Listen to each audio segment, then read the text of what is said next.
മംഗളമാംഗല്യേ ശിവേ സർവാർത്ഥസാധികേ ശരണ്യേ ത്രംബകേ ഗൗരി നാരായണി നമോസ്തുതേ. സുപ്രഭാതം, ശുഭദിനം. എല്ലാ ധന്യാത്മാക്കൾക്കും പുലർകാലവന്ദനം. ശ്രീമദ് ദേവി ഭാഗവത നിത്യപാരായണ പരമ്പരയുടെ ഇന്നത്തെ യജ്ഞവേദിയിലേക്ക് സുസ്വാഗതം. 12ാമത്തെ സ്കന്ധം 11ാമത്തെ അധ്യായം മണിദ്വീപ വർണ്ണനയാണ് ചെയ്തു വരുന്നത്. 16ാമത്തെ ദേവിയുടെ പ്രാകാരം വരെയുള്ള ഭാഗങ്ങളാണ് നമ്മൾ ഇന്നലെ അവലോകനം ചെയ്തു നിർത്തിയത്. അടുത്തതായിട്ടുള്ള 17ാമത്തെ പ്രാകാരത്തിനെയാണ് 100ാമത്തെ ശ്ലോകത്തിൽ ഈ 11ാമത്തെ അധ്യായത്തിൽ പറയുന്നത്. മഹാമാരകതസ്യാഗ്രേ ശതയോജനദൈർഘ്യവാൻ പ്രവാളശാലോസ്ത്യപരഃ കുങ്കുമാരുണവിഗ്രഹ സർവത്ര ദേവീ നാമ സങ്കീർത്തനം മഹാദേവ്യൈ നമഃ. വിദ്രുമപ്രാസാദം അഥവാ പവിഴം. വിദ്രുമം പവിഴം. പവിഴം അഥവാ കോറൽ ഇംഗ്ലീഷില്. പവിഴം കൊണ്ട് നിർമ്മിതമായിട്ടുള്ള നവരത്ന മണിമന്ദിരമാണ് പവിഴം കൊണ്ടുണ്ടാക്കിയതായിട്ടുള്ള പ്രാകാരം. 17ാമത്തത് 100 യോജന ഉയരത്തില് ചുവന്ന നിറത്തോടുകൂടി സ്ഥിതി ചെയ്യുന്നു. വിദ്രുമപ്രാകാരം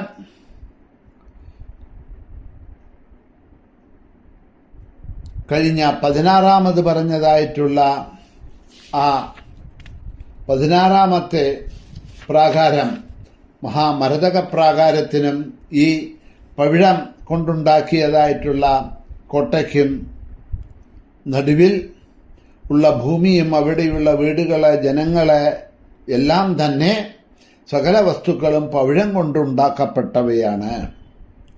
ദേവിയുടെ ഹൃല്ലേഖ, ഗഗന, രക്ത, കരാളിക, മഹാസുഷുമ എന്നീ പഞ്ചശക്തികളെ, ദേവിയുടെ ഈ പഞ്ചശക്തികളെ അധിവസിക്കുന്നത് ഈ പവിഴം കൊണ്ടുണ്ടാക്കിയ വിദ്രുമപ്രസാദത്തിലാണ്.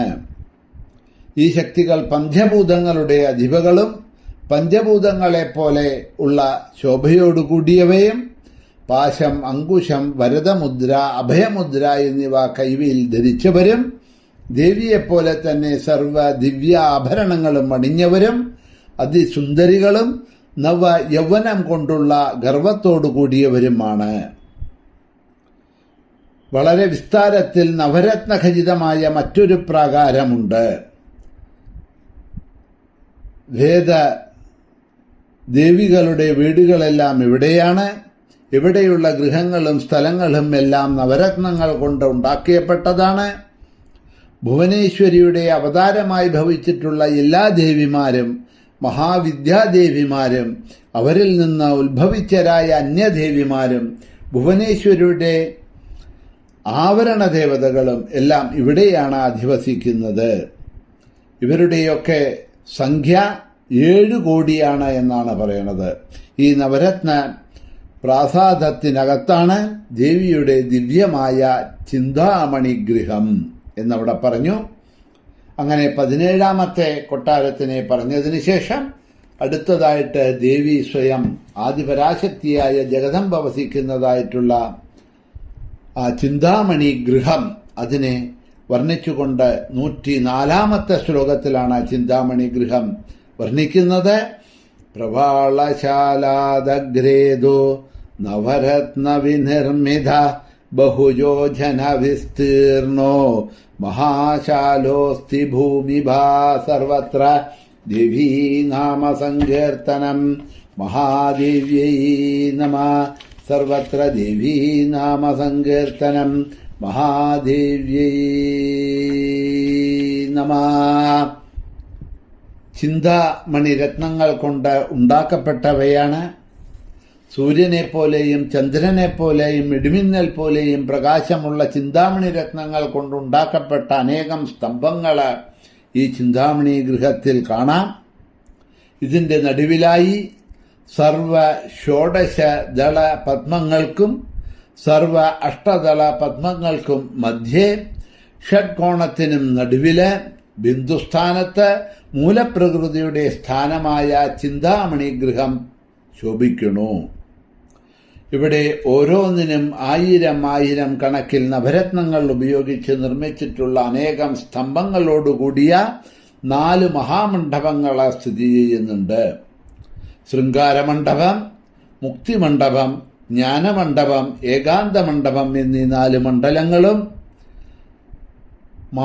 മല്ലികാനന്ദാദി പുഷ്പങ്ങളാലും മറ്റും അതിമനോഹരമായ വിധം വിധാനിക്കപ്പെട്ടവയും കസ്തൂരി, കർപ്പൂരം മുതലായ സുഗന്ധവസ്തുക്കളെ കൊണ്ട്, ധൂപദീപാദികളെ കൊണ്ട് സുരഭിലമാകപ്പെട്ടവയും കോടി സൂര്യപ്രഭയ്ക്കൊപ്പം പ്രകാശത്തോടുകൂടിയവയുമാണ് ഈ മണ്ഡപങ്ങള്. ഈ മണ്ഡപങ്ങളുടെ ചുറ്റും ഒരു കാശ്മീരവാടിയും അതിനെ ചുറ്റി ഒരു മല്ലികാവാടിയും ആ മല്ലികാവാടിയെ ചുറ്റി ഒരു കുന്തവാടിയും വിളങ്ങുന്നുണ്ട്. ഈ കുന്തവാടിയിൽ കസ്തൂരിഗന്ധത്താൽ ദിഗ്ഗതങ്ങളെ പൂരിപ്പിക്കുന്നതായിട്ടുള്ള നിരവധി കസ്തൂരി മൃഗങ്ങൾ വസിക്കുന്നുണ്ട്. ഈ മണ്ഡപങ്ങളുടെ പാർശ്വഭാഗങ്ങളിൽ അനേകം ദിവ്യ തടാകങ്ങളുണ്ട്. തടാകങ്ങളെല്ലാം നവരത്നങ്ങൾ കൊണ്ട് ഭംഗിയായി വിശാലമായി കെട്ടിപ്പടുത്ത് ഉണ്ടാക്കപ്പെട്ട അത്യന്ത സുഗന്ധമായിട്ടുള്ള താമര, കൽഹാരം മുതലായിട്ടുള്ള പുഷ്പങ്ങള് അമൃതജലത്താൽ നിറയ്ക്കപ്പെട്ടതാണ്.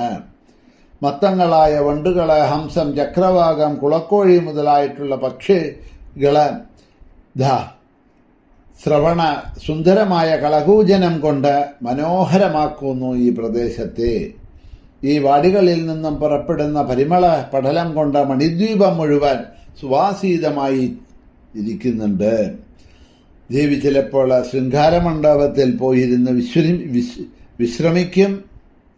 അതേമായിട്ട് ചിലപ്പോൾ ഏകാന്തതയിൽ ഇരിക്കണമെന്ന് തോന്നുകയാണെങ്കിൽ ദേവി ഏകാന്ത മണ്ഡപത്തിൽ ചെന്നിരിക്കും. ദേവീഭക്തന്മാർക്കെല്ലാം മോക്ഷം കൊടുക്കണം.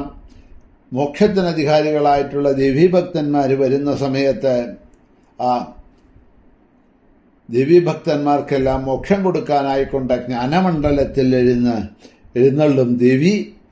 ഇങ്ങനെ 4 മണ്ഡപങ്ങളോടുകൂടി പ്രകാശിക്കുന്നതായിട്ടുള്ള ഈ ചിന്താമണി ഗൃഹത്തിൽ ഒരു മനോഹരമായ മഞ്ചമുണ്ട്.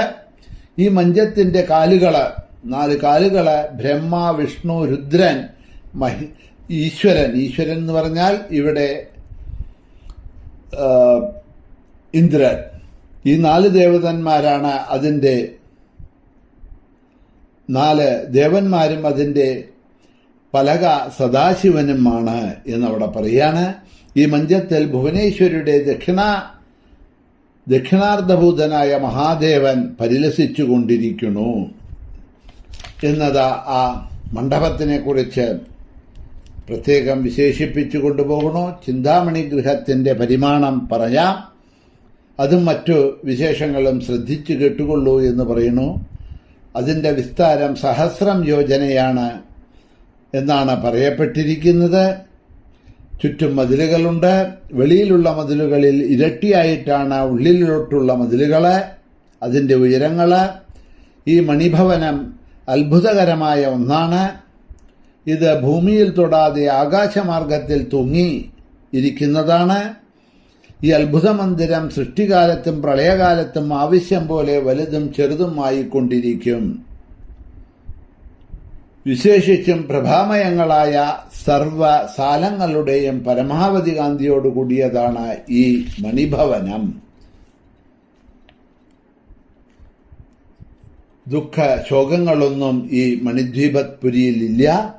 4 തരം മുക്തി നേടിയവരും എത്തിച്ചേരുന്നത് ഈ മണിദ്വീപ മണ്ഡപത്തിലാണ് എന്ന് അവിടെ ആ മണിദ്വീപത്തിനെ കുറിച്ച് വിശദമായി പറഞ്ഞുകൊണ്ടാണ് മണിദ്വീപ വർണ്ണനം ഇവിടെ ഈ 11ാമത്തെ അധ്യായത്തിൽ സമർപ്പിക്കുന്നത്. അടുത്തതായിട്ട് ചിന്താമണി ഗൃഹവർണ്ണനവും മറ്റും പറഞ്ഞുകൊണ്ടുപോകുന്ന ഭാഗങ്ങളെ നമുക്ക് നാളെ അവലോകനം ചെയ്യാം. സർവത്ര ദേവീ നാമ സങ്കീർത്തനം. മഹാദേവ്യൈ നമഃ.